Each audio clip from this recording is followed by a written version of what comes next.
रशियाचा कॅमचटका द्वीपकल्प 8.7 तीव्रतेच्या शक्तिशाली भूकंपाने हादरला आहे। या भूकंपाची तीव्रता इतकी होती की अमेरिकेपासून जपानपर्यंत अनेक ठिकाणी त्सुनामीचा अलर्ट जारी करण्यात आलाय। भारतीय वेळेनुसार काल पहाटे 4:54 हा भूकंप झाला। अमेरिकेच्या भूगर्भीय सर्वेक्षणानुसार भूकंपाचं केंद्र कॅमचटकाच्या पूर्वेकडील प्रशांत महासागराच्या किनाऱ्यापासून सुमारे 136 किलोमीटर अंतरावर होते। भूकंपाची खोली 18.2 किलोमीटर असल्यानं त्याची तीव्रता अधिक जाणवली। हा भूकंप प्रशांत आणि ओखोत्स्क समुद्राच्या प्लेट्सच्या एकत्र येण्यामुळे झाला असून याची नोंद इतिहासातील 8व्या सर्वात मोठ्या भूकंपापैकी एक म्हणून झाली आहे। यापूर्वी 20 जुलै रोजी याच परिसरात 7.4 तीव्रतेचा एक छोटा भूकंप झाला होता, तर मुख्य भूकंपापाठोपाठ 7 तीव्रतेचा आफ्टर शॉकही नोंदवला गेला।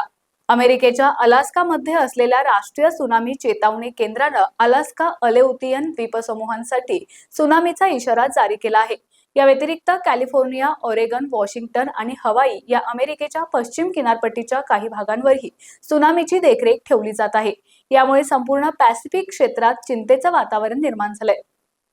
या आणि अशाच प्रकारच्या महत्त्वाच्या अपडेट्स आणि बातम्यांसाठी महाराष्ट्र दिनमानच्या इंस्टाग्राम पेजला फॉलो करा आणि स्पेशल रिपोर्ट्स तसेच देशभरातील राजकीय विश्लेषणाचे व्हिडिओज पाहण्यासाठी महाराष्ट्र दिनमानच्या YouTube चॅनेलला सबस्क्राईब करा। धन्यवाद।